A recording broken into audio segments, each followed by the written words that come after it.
こんばんは。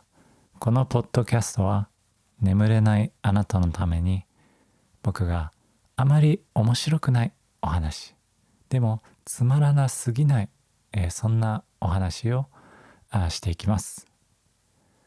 面白すぎるとだんだん目が覚めてきてしまいますからね。あえてつまらないお話、つまらない間を取って、つまらないお話を続けていく、そこに集中して、頑張ってまいります。スマホのですね画面は見ずにラジオを聞くようにね、耳元枕元にスマホを置いたり、ね、ヘッドホンイヤホンをつけて、声だけ聞いてまるで、隣で誰かが喋ってるような、そんな気持ちで、聞いてもらえたらなと思います。このポッドキャストには、後半にはもう広告は入りません。ただこのポッドキャストのサポートのために今ここにだけ広告を入れさせてください。はい、ありがとうございます。これからは広告は入らないので安心してゆっくり、寝ていきましょう。最初のトピック、僕の大好きな話、ビートルズのお話を長くしていきましょう。長めにしていきますね。ビートルズ、僕はねビートルズとの出会いは日本のお笑いの番組でした。お笑い番組ですね。笑う犬の冒険ね、笑う犬の冒険、そういったテレビ番組でですね、コントがあったんですが、そこでですねビートルズの格好をした4人が公園で、歌っている、そんな番組だったんですね。曲は I want to hold your hand、 抱きしめたい、そういう曲ですね。設定はですねカップルがね、恋人たちが公園にやってきました。その公園でベンチに座って2人の愛をささやき合う、そんな設定のコントなんですね。すると突然曲が流れるんですね。I want to hold your hand のイントロが流れてきました。すると、急にベンチの反対側から、ビートルズの格好をしたお笑い芸人が笑顔で歌い始めるんですね。ビートルズの本当の曲に合わせて英語で歌っていましたね。そしてその次のメンバーが滑り台の影から現れる。滑り台の影から突然現れて最終的に4人揃うんですね。それで、皆さんマッシュルームカットをですね、ビートルズの有名な髪型、みんな同じ髪型をしていましたね。これがねすごく流行っていたんです。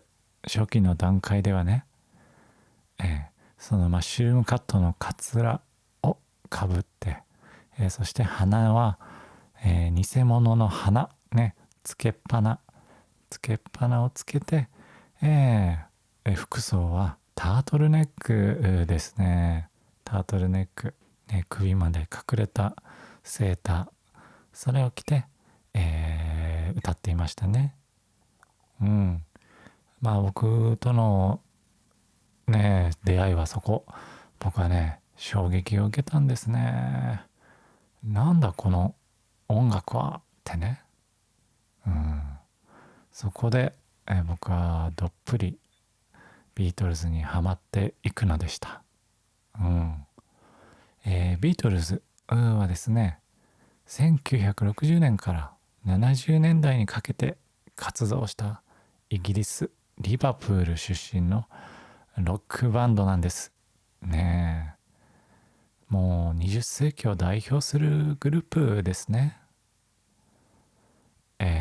ローリングストーンズ、同時期、ですね。やはり史上最も人気のある100のロックバンドというところでも1位となっておりますね。はい。ジョン・レノンがね、1957年にクオリーメンというねバンドを結成したんです。1960年にはビートルズに改名したんですね。このですねクオリーメン、そのライブをですねポール・マッカートニーがですね見たんです、お客さんとしてね。でそこで2人はポール・マッカートニーとジョン・レノンは出会ったんですね。それからもう2人はね仲良くなってメンバーになるんですね。ポール・マッカートニーは、イギリスのリバプール、ジョン・レノンの家とポール・マッカートニーの家はですね、比較的近くにあったんですね。そしてその間を通る裏道があったんです。大通りじゃなくて裏道、小道があったんですね。その道を通って2人はお互いの家に行き来していたそうです。実は僕はですねリバプール旅行に行ったことがあるんですね。イギリスリバプールに、マジカルミステリーツアーというものが、バスツアーがありまして、ビートルズのアルバムのね題名をつけたツアーなんですが、ゆかりの地に、遊びに行く、そんなツアーなんですね。そこでポール・マッカートニーの、生まれた家、そしてジョン・レノンの住んでいた家、ジョージ・ハリスン、リンゴ・スターの家、そこを見て回るんです。そこでそのジョンとポールが会っていた道、それも見ました。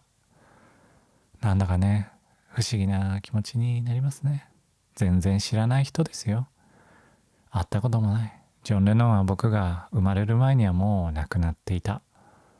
だけど彼の歌、彼の曲をたくさん聴いて、彼の人柄をたくさん読んで、なんだか知っているような気分に、なっているんですね。だからすごく思い入れがあったんですね。そんな風にして、彼らはビートルズになるまで一緒に活動を続けていったんですね。2人が出会った翌年、もう一人のメンバーがクオリーメンと出会います。ジョージ・ハリスンです。静かなビートルズなんて言われていますが、彼のギターの才能、そしてソングライターとしての才能は目を見張るものがあります。今でも Spotify だとか配信サービスでビートルズのページを見ますね。すると一番再生されている曲は Here Comes the Sun、 ジョージ・ハリスンの作曲の Here Comes the Sun なんですね。そんなジョージは一番年下ということがあったんですね。ジョンよりもポールよりも下だから、ずっと、年下の扱いをグループ内で受けることになりますね。そこにやはり長年ジョージも思うところがあったようですね。それはバンドでのグループの活動ってそういうことがありますよね。グループ内の関係性は始まった頃から変わらないんですね。はい。ジョージ・ハリスンが出会い、そして、もう一人メンバーが入り、シルバービートルズというふうに改名しますね。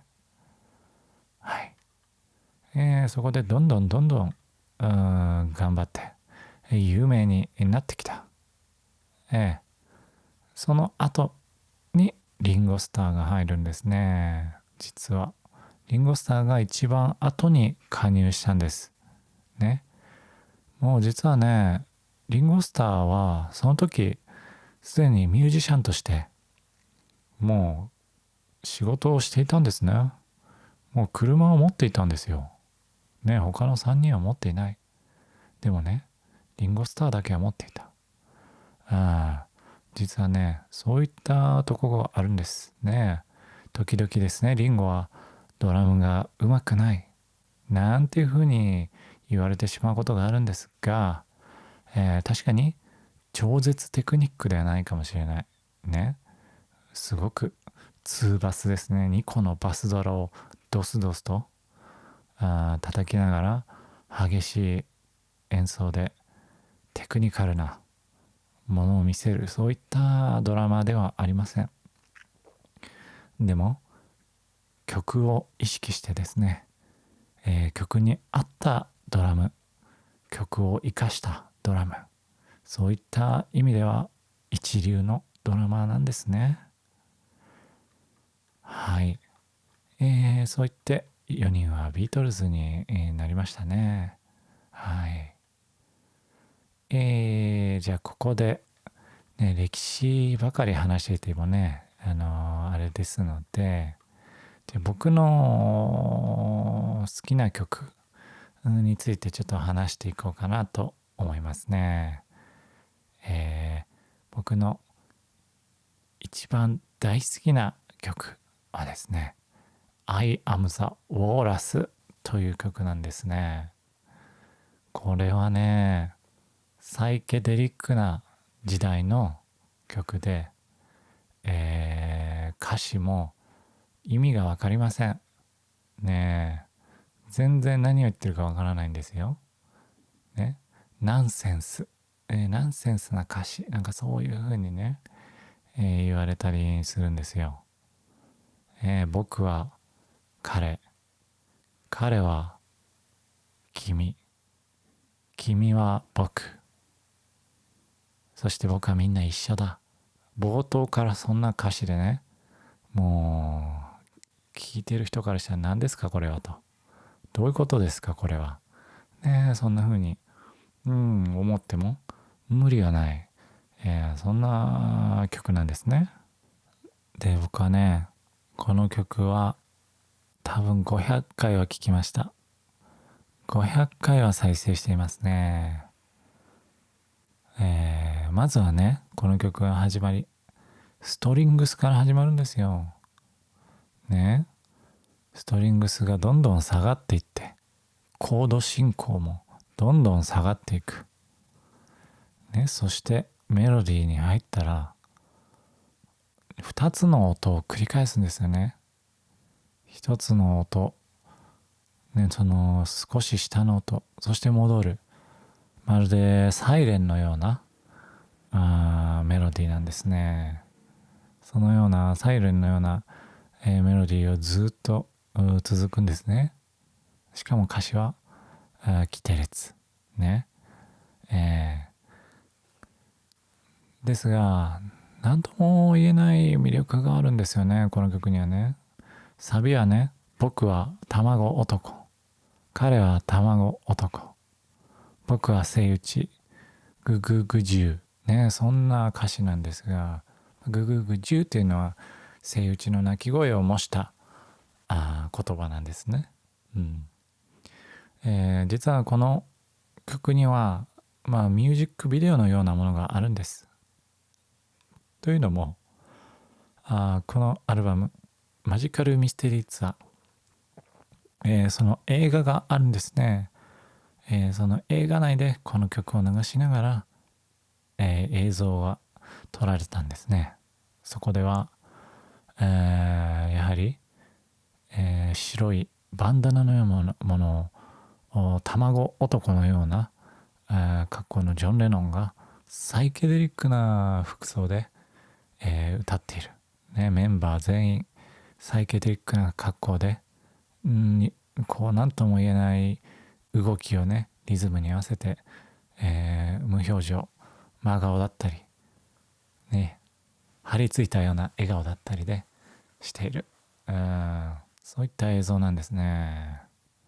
これまたすごく予算がかかっているんですよね。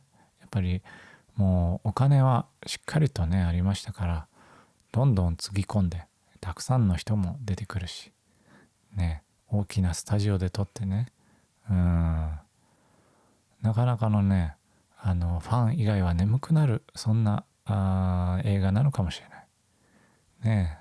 公開の、当時はね、最初に、テレビ放送だったんですが、白黒だったんですね。で評判があまり良くなかったね。でもですね、カラーになるとちょっとまだね面白さがしっかりと表現できたね。でその後ちょっと評価は上がったと言われていますね。皆さんももしね、よかったら聞いてみるのもありなんじゃないかな、そんな風に思います。はい。じゃあね、ビートルズの話はこれぐらいにして、次は別の話をしましょうか。次の話はマウスウォッシュの話です。マウスウォッシュって何だいね。歯磨き粉ではなくね、口に含んでこうクシュクシュとね、ブクブクとすることで、ね、口がきれいになる、そんなものですね。僕のですね好きなマウスウォッシュはアルコール分が入っていないね、そんなマウスウォッシュが、好きなんですね。で最近よくコンビニエンスストアでも売っていますね。ちっちゃいボトルのものです。あれは何リットルなんでしょうかね。リットルじゃない、ミリリットルですね。何ミリリットルなんでしょう。僕の予想は90ミリリットルかな。いや100、いや80かな。80ミリリットルはあると思うんですけどね、あれをですね、バッグに忍ばせてですね、ふとしたタイミングで、使うね、そういったことをさ日常やってるんですね。やはり歯ブラシするのって結構大変ですよね。どこか水道に行って水の出るところ、でまあ鏡があった方がいいですよね。でも出先だとなかなかね、そういったところも少ないですからね。ですからとても便利ですよね、マウスウォッシュは。時々ね試すこともあるんですね。アルコールの入ったちょっと強めのもの、それを試したこともあるんです。でもねちょっとヒリヒリするんですよね。これそうだから、僕が選ぶのは低刺激ね、低刺激のものなんですね。はい。この話ってつまらない話なんですけど、つまらなすぎるっていうことはあったりするんでしょうかね、もしかしてね。どうでしょうか。はい。あなたもねどんなマウスウォッシュ使いますかね。ぜひねそのこともね知りたいななんて思うけど、でもそんなことは考えなくていいです今はね。それよりゆっくりとね呼吸をして目を閉じて、なんだか眠たくなってきたな、そんな風に思っていってほしいんですね。はい。じゃあね次のトピックいきましょうか。次はですね、駄菓子の話ですね。駄菓子、僕がね子供の頃には駄菓子屋さんがいっぱいありましたね。小さなねお店に、そこに大体いるのはねお母さんね、お母さんが座っていてね、そこで僕たち子供たちはねそこにやってきて駄菓子を買うんですね。子供の頃のお小遣いはいくらだったかな、ね、100円とかもらってさ、100円を握りしめて、この100円でいかに楽しむか、そういうことに頑張りましたよね。どれだけこの100円で楽しんでやろうか、競争になってますよね。あと当たりがついてるお菓子ってありましたね。ガムで10円のガムがあったんですよ。でその10円のガム、紙に包まれ、銀紙に包まれ、その中にガムが入っている。でその紙を開けてると、中にですね、ちょっとこう薄い紙があって、そこに当たりとか外れとか書いてあるんですよ。ねえ、それが楽しみでしたね。なんか20回に1回ぐらい当たるんですよね。結構少ないね。そうで、それが当たったら110円分のお菓子をゲットできるわけですからね。それは当たりのあるお菓子を選ぶのか、それとも本当に食べたいお菓子を選ぶのかで葛藤がありましたね。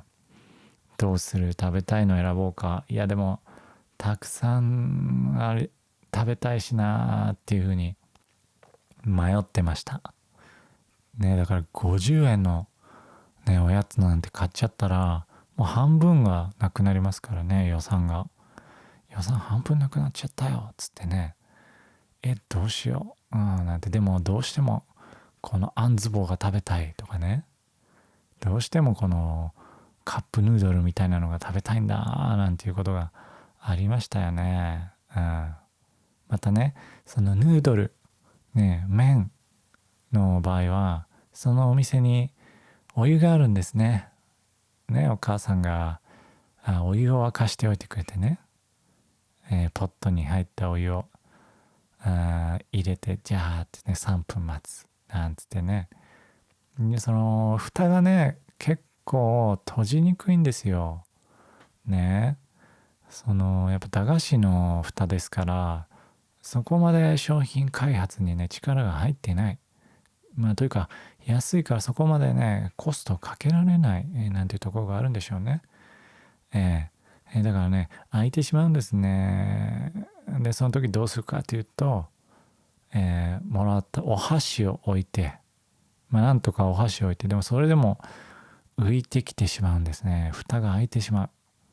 その時にはもう近くにあった木の棒だとかね、石の、大きい石、だとか上に置いて、なんとかどうにかやり過ごす、そういうことをやっていましたね。でやっぱ時々その石がずれて当たってこぼれちゃったり、中に石が入っちゃったり、もうそういうことがあるんですね。もうそしたらわーって言って、すぐに取り除いてね、3秒ルール、3秒以内なら大丈夫だっていうルールがありますね。床に落ちた飴も3秒なら大丈夫だろうみたいな、子供の時そういうルールありましたね。それでなんとかする、そういうことがありましたね。あと僕の好きだったのはなんだっけね、なんかシュワシュワのコーラのシュワシュワのものがあったんです。2個ね入ってて、で1個はサイダーで1個はコーラ味。それはね、お水にそれを入れるとサイダーになる、お水にその丸いねものを入れるとコーラになる、そういうものがありましたね。だけどですね、これ大体の子供たちはそのまま食べてたんですよ。そのまま食べるとですね、口の中でシュワシュワシュワシュワシュワーってね広がるんです。もうちょっと息苦しくなるよぐらいのだけどね、味が濃くて美味しいんですよね。濃い味たまらないんですよ。そういう風にねこうみんな食べ方を工夫して楽しんでましたね。まあね、ちょっと駄菓子のお話でしたね。今も駄菓子はね、少なくなってきていますけど、最近駄菓子屋居酒屋とか、あとは新しい居酒屋じゃない、新しい駄菓子屋なんていうのもありますよね。だから復活しているところには復活している、とこありますね。だからね、海外のから来る方もすごく面白いから、興味を持って見ているっていうのはありますよね。ね、安いし、見たことない、食べたことないものがたくさんありますからね。これはおすすめですよ。はい。じゃあね、次にね、話すことはですね、YouTube について話しましょう。ね、僕はね、YouTube が結構好きなんですよ。ずっとね、前から YouTube やりたいな、YouTube やりたいなって思っていたんです。でもやっぱりなかなか始められない。そんなことがあって、ずるずるずるとね、長い時間が経ってしまいました。最初にですね、僕が YouTube を始めたのはもう10年以上前です。まあその時は僕は音楽をねやっていて、アコースティックギターで、自分でカバー映像をね作っていたんですね。パソコンのカメラでね、画質の悪いカメラで自分の映像を撮って、それをね YouTube に上げていました。最初に、やったのは何だったかな。多分アメリカのバンドかな、ザ・ベルベット・アンダーグラウンド、その曲のカバーを上げたりですねしていました。で時は経って、もう6年ぐらい前かな。その頃ですね、僕のハマっていた YouTube は交通系のですね、スーツさんのチャンネルですね。その頃は鉄道オタクなんですね、スーツさんは。僕はそんなに鉄道には興味がなかったんですが、彼のですね話っぷり、ねが面白くってですね、とってもたくさん見ていました。またですね、他にもアメリカだとケイシー・ナイスタット、ね、アメリカの Vlog を毎日800日ぐらい続けたんですかね。毎日毎日上げて、それでも今や Vlog のね始めた始祖のようなね、方なんですが、そういったチャンネルもたくさん見ていました。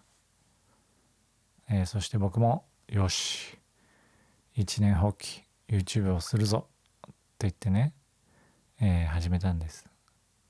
それで3つ4つ Vlog スタイルのものをね完成させました。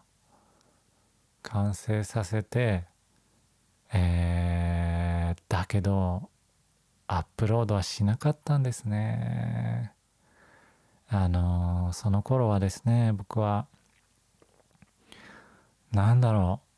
本当にこれを上げていいのか、いやこんなものを上げて、こんなクオリティの低いものを上げて絶対面白くない、誰が見るんだよ、そんな風に思ってですね上げられなかったんですね。なんだかやっぱ周りの目を気にしていたんですね。誰も見ていないのに誰かの目を気にしてね、そのね最初に作ったものはね、まず1個目は、電車に乗って旅をするというものでしたね。青春18切符ね、日本で、有名な安い切符なんです。学生のね夏休みだとか冬休みの期間に合わせて発売されるもので、普通の遅い列車が、普通の電車ねがたくさん乗り放題で、とっても安い、そういうものなんです。だけどどんな年齢の人も買えるんです。何歳の人でも買えるものなんですね。それを使った旅の動画ってたくさんねあったんです。東京から九州までどれぐらいかかるのかとか、日本を一周するとかね、そういう動画がたくさんありました。だから僕もまず、東京から実家に帰る、ね、東京から名古屋に帰るっていうのを作ってみましたね。やっぱりですね、今見るともうモノマネですね。スーツさんのモノマネ、そして内容はスーツさんの100分の1の内容ね。それを見て、あれ僕はこれはちょっと違うかな、そんな風に思いましたね。そして2個目に作ったのは旅行系の動画ですね。海外旅行に行きまして、そこに住んでいる友達とですね、スキーをする、そういう内容の Vlog スタイルの動画でした。それはね、ナレーションを入れて自分をね、違うキャラクターとして設定したんですね。ちょっと、外国人の親を持つね、一人は外国人、ね、イギリスのお父さん、そして日本のお母さん、その間に生まれた、僕ですね。そしてお父さんは有名な人、でした。なんていうね設定で、片言の日本語、片言の日本語で、解説をする、そういうスタイルの Vlog でしたね。だからちょっと変な喋り方ですね。それで、やってみて、それを3個ぐらい作りました。そのシリーズを3個作ったんですね。今思うとそれはあげなくて正解だったと思いますね。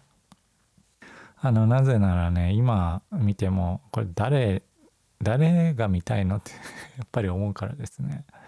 やっぱりそうだったんですね。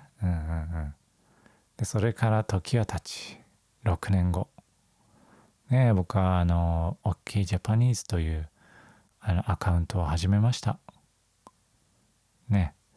まず始めたのはインスタグラムを始めたんですよ。まずですね、インスタグラムで日本語を使った簡単なフレーズですね、それを載せました。最初の動画はですね、映像は海外旅行の時の映像を使って、友達に会いに行くけど、時間に遅れている、そういう話のものを作りましたね。はい。そうやってですね、作っていって、その似たようなシリーズでですね、次はですね、日本の街を歩きながら、日本語を説明する、そういうものを作りましたね。で少しずつね、見てもらえることが増えたんですね。嬉しかったですね。で、あらあら、これは皆さんの役に立ってるなぁなんて思ってね、嬉しかったです。やっぱりね、その出さなかった動画は誰の役にも立っていなかったんですね。もう自分の表現というか、自分のやりたいだけね、誰も別に興味ないよっていうものだったんですが、日本語の動画はやっぱりですね、日本語を勉強している人の便利なものがあったんですね。だからとてもやりがいがありました。でこれはいいぞと思って次のリールを作るんですね。それはね、あいうえおね柿久喜子の歌ですね。はい。あいうえおかきくけこ和音までを歌うものね、これはいいだろうと思って、で普通だと面白くないよねと思って、ちょっとビジュアル系ね、僕が小学生の時好きだったビジュアル系、その歌い方ですね。ちょっと変わった歌い方で作ってみたんです。そしたらね、全然再生されなかったんですね。これが誰も求めてないということだったんですね。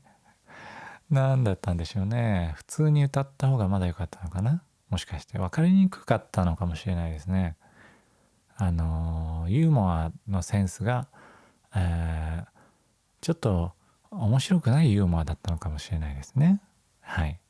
なのでもう歌はあかん、これはいけまへん、で飽きまへんね、関西弁、ですが、ということでしっかりと皆さんの欲しい、皆さんの役に立つ日本語の動画をそこから作っていったんですね。はい。で最初の1ヶ月は毎日毎日作りました。仕事をして帰ってきて動画を作ってあげる、翌日も仕事を帰って動画を作る。そう1個のね15秒とかね20秒の動画リールを作るのにも3時間はかかっていましたね。動画を作る、まず動画を撮りに行きますよね。そして、声を入れていたんですね。こういったマイクでね。で動画を作った。そしたら字幕を入れなければいけない。まずは日本語を入れますね。そして英語も入れる、ね、まず英語に翻訳する作業がありますね。英語に翻訳 しながらもちゃんとした英語じゃなきゃいけないということで、チャット GPT だとか、ね、翻訳サイトでちゃんとチェックをしてですね、でそして動画に入れる。はい。そしてさらに振り仮名もつける。これ振り仮名ねつけるの難しいんですよ。やっぱりね振り仮名が必要な言葉ってなかなか少ないですよね。日本語ぐらいなんじゃないでしょうかね。日本語は漢字とカタカナ、ひらがな、振り仮名まであるから結構ね操作が大変なんですね。今はね良いソフトもね出てきて、それを使ってちょっと早くなりましたが、その時は自分で入れてたんですよ。ね、だから振り仮名をねちっちゃく入れてなんてことやって、でできました。そしたらサムネイルですね。サムネイルも作らなければいけないね。サムネイルを、そこから作って、どんな画像がいいかなってね選ぶんです。まず動画の中から、これが一番この動画の中で面白いかなとか、そしてそれを、書き出す、ね、そしたら携帯に送るんですね。 iPhone にエアドロップして、サムネイルもエアドロップ、インスタグラムはね携帯からじゃないと上げられないですからね。はい。その後に、まだまだありますよ。概要欄ね、デスクリプションのところに書くことを考える。タイトルを考えます。タイトルがね大事ですからね。何の動画なのか分かるねということ。あと、興味がね出るようなことをね、ちょうどいい部分を考えなければいけませんからね。でそれの日本語と英語もまた考える。でその後に、字幕に打った内容ね、さらにその内容もそこにも書く。そして、僕はこんな人ですよということも書いて、そしてさらにハッシュタグね、ハッシュタグも入れると。日本語の勉強とかね、ジャパニーズって入れて探してる人が見つけやすいようにすると。はい。ここまで来てやっと完成。これにね3時間ぐらいはやっぱり合計かかりましたね。だから毎日あげたから30個あげてね90時間。それをですね、その後はペースを緩めながらも半年は結構上げていましたね。合計何個上げたか分かりませんが、たくさん作りましたね。おかげさまでいろんなね人にね見てもらえて、でいろんなメッセージをもらったりね、コメントいただいたりして、一緒に話をできるねことができたのは本当に良かったなって思いますね。でそこからです。 YouTube にやってきます。やっぱり短い動画って楽しいしすぐ作れるんですよ。3時間、すぐというか、でも長い動画ね作るのはもっと大変ですよね。もっと時間がかかる。だけど長い動画ってもっともっとたくさんのことを言えるし、たくさんの言いたいこと必要なことがねまとめて見られますよね。そうでこういったね長い睡眠用のねラジオのようなものも作れるしね、だから僕はずっとそっちにもう頑張りたいなって思っていたんですね。なので一年放棄、よしこれからは動画 YouTube の長い方頑張るぞっていう風にね作り始めたんです。で最初に作ったのは街歩きの動画ですね。この OK ジャパニーズでの動画はそれが最初でした。街を歩きながら、ナレーションで、分かりやすい日本語で話していく、というものでしたね。最初は中目黒を歩きましたね。中目黒を歩きながらいろんなことを説明していく、というものをやりました。はい。でその次は静岡旅行、静岡旅行に行った時の映像を使って、作りました。これはね結構時間をかけて頑張ったんですよ。多分合計3日間ぐらいかけて作ったんじゃないかなと思いますよ。30時間ぐらいはね。でこの映像はねとってもいいカメラで撮ったんですね。僕のねインスタグラムはねアクションカメラで撮っていたんです。だけどもこの静岡の旅はですねソニーの α7S3、っていうですね、なかなかお高いカメラですね。これ頑張って買ってね、いい映像を撮るぞっていうふうに、持っていったんです。それで三脚も持ってね、三脚でちゃんと固定する映像は固定して、見やすい映像をと思ってね、作りました。だからですねきっとね見たらね確かに映像がちょっと違うんだなっていうのがわかるかななんて思います。はい。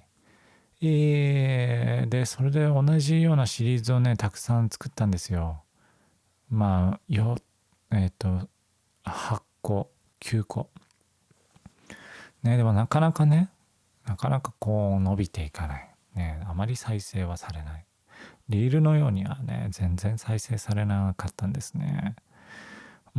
それでだからこれあんまり役に立ってないぞと。これは役に立ってないっていうことはもうちょっと考えなければいけないね、そう思ったんです。それで僕はリサーチをしました。いろんなね他の人のものを見たり、僕はいろんなね英語を勉強したり、スペイン語を今僕は勉強してます。から、スペイン語の勉強の、YouTube をたくさん見て、こういうものはいいなとかね。韓国語も昔勉強してましたが、韓国語のも見たりして、いいななんてね。それでいろいろ思ってみたのは、ポッドキャストだったんですね。ポッドキャストって、いいな思ったんです。実は昔からポッドキャストは聞いていたんですね。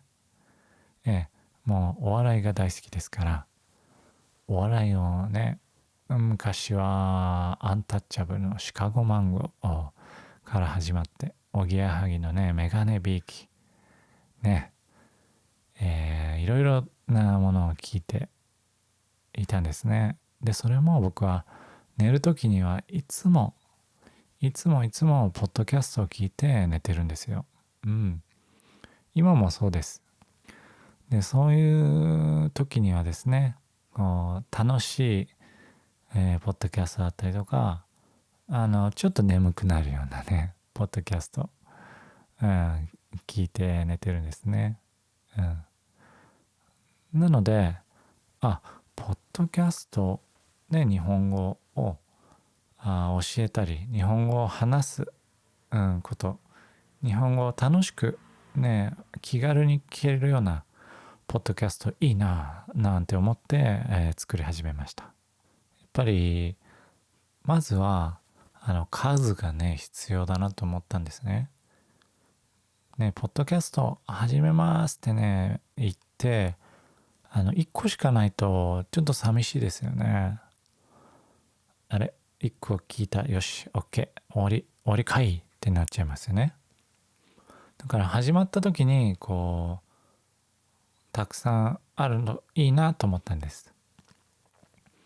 だからまず YouTube ではですねどんどん作っていって、YouTube にも載せてポッドキャストにも配信するっていう形なんですが、ポッドキャストの配信を始めるまでに10個ぐらい作りましたね。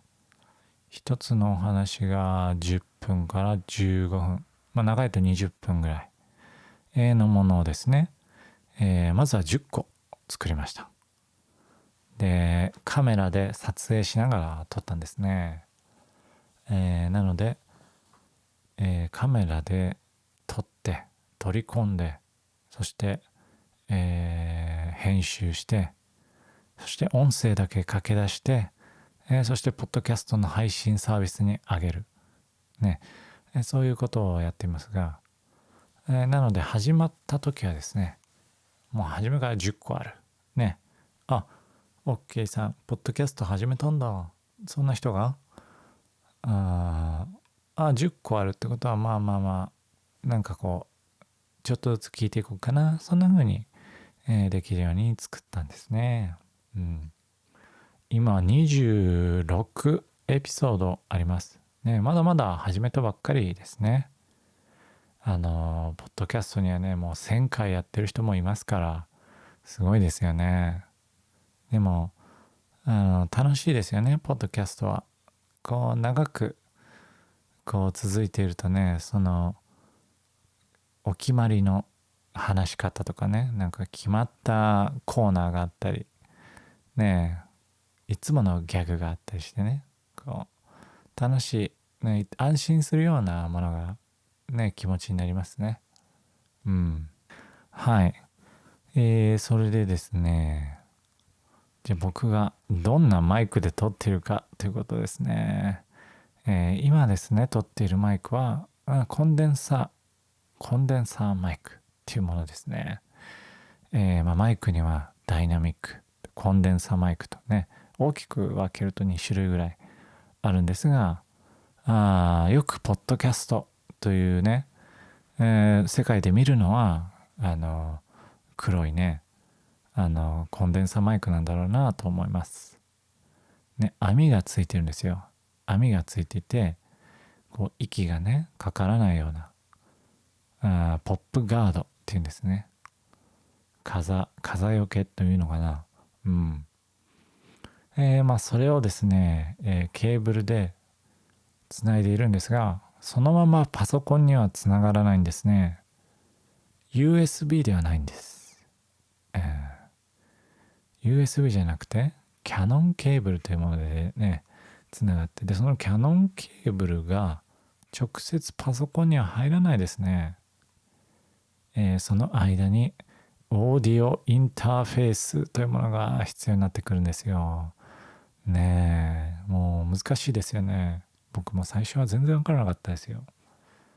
ね、そのオーディオインターフェースっていうのがまたね、安いものから高いものまでいろいろあるんですよね。で、僕はね、実はミュージシャン、でもあるんですね。なので、昔ね、頑張っていいのを買いました。うん。多分これは、その時に、どれぐらいだろう。10万円ぐらいだったかな。10万円ぐらいしたやつなので、まだまだ使えてます。もう何年も経っているけどね、もう10年ぐらい経ったかな。1年だと1万円ですね。うんうんうん。長く使えば使うほど安くなる。ね。減価償却、というような考え方ですが、それに入れて、録音している。ね。で、実はですね、その間に間に挟んでるんです。マイクの途中にね。プリアンプっていうものがあるんですよ。プリアンプ。アンプの前ってことですね。これはね、歌を取ったりするときに間によく入れるものなんです。ね。ミュージシャンの人が、プリアンプを入れると、この声はいいねってなったりするんですが、その音をちょっとですね、加工する部分があるんですけど、こう温かみが出たりとかですね。でちょっとこう音量が上がって、上の方のね高い音が成分がこうきらびやかに聞こえたりキラキラした音にするとか、そういうこともできたりするんですね。うん。で僕はそのビートルズが使っていたね、スタジオアビーロードのスタジオにあるねいいものがあるんですが、その会社が作った簡易的なね、その本物はね高すぎて買えませんから、ただその会社が作った特徴がちゃんと出るようなそういうプリアンプを使って、います。だからこの音もそれをちょっと通しているんですよね。うん。だから僕の好きなちょっと音質声質にちょっとなっていますね。はい。はい。で、そしてですね、編集が入りますね。編集はソフトを使います。僕は Mac を使っているんですけども、音声で言うと Logic Pro ね、Logic Pro X っていうのを10なのかな、 X なのかなっていうのを使っています。音楽はね、Mac の人はこれを使っている人が多いんじゃないかなと思いますね。うん。ここに今も録音を続けていますね。うん。それで、ちょっとね話し終えたら編集をして、ちょっと咳をしちゃったところとかはねこう切ってね、で皆さんが聞きやすいように音がちっちゃすぎるところを上げて大きすぎるところは下げて、というような調整をして、書き出しますね。でそれを、配信のサービスがあるんですね。ポッドキャストはですね、配信サービスの会社を使わないとなかなか簡単じゃないね。そこにこういう音があるんで、いろんなSpotify とか Apple Podcast に送ってくださいっていうところがあるんで、そこに登録をして、それでやっと、皆さんの、ところで聞けるようになるというふうに、なってるんですね。でもね、それも無料のサービスなので、とてもおすすめですよ。うん。はい。ポッドキャストはそういうふうに作っていますね。はい。あれ、何の話でしたっけね。ちょっと忘れちゃいましたけどね。はい。じゃあね、ここらでちょっと違う話をしましょうか。服について、服について話しましょうか。服、名古屋だとですね、服って言うんですよ。アクセントがちょっと違いますよね。服が標準語ですよね。服とか靴って言うんですね。面白い。これは全然気がつかなかったです。東京に来るまでね。今もこのアクセントだけはこのままですね。服、靴。で、服は僕はね、最近は全然買わないようになりましたね。うん。僕はね、最近はもう無地の白色のロン T、長い T シャツ。で、同じシリーズですよ、もう。その同じシリーズをもう何個か持っていて、それを中に着る。そして、秋になってきたら、長袖をその上に羽織る。で、下はもうシンプルな、黒いズボンだったり、ジーパンだったり、そして靴下もちょっと長めの膝の毛が出ないようなものを履いて、で靴はですね、歩きやすい歩きやすいスニーカーを履いてます。もうそういう決まったスタイル昔はたくさん服を買っていました。なんだかこう服屋に行ってね、この服はかっこいいなとか、この着丈がいいねとかバランスがいいななんて言いながら買ったりしていましたけど、もう今は何でもいいと清潔であればいいぞと、ああいう感じでございますね。最近だから1年ぐらいはもうほぼ買っていないですね。よっぽどこう汚れちゃったとかもう着られないやっていうのがなければ。で、着られなくなったものはパジャマですだんだんパジャマになってきますよね。最初は一軍一番いい服だったのに、だんだん二軍になり、そして最終的には部屋着になり、そしてパジャマへ行き着くそしてきっともう使えなくなったら、布としてちょっと雑巾のようになっていくんじゃないでしょうか。だからね、どこで買ったんでしょうね。それはどこで買ったかな。インターネットで買いましたね。ビーフィーティーだったかな。どこのメーカーだったか忘れちゃいましたけどね。厚手のやつです。厚手の T シャツ。長袖 T シャツ。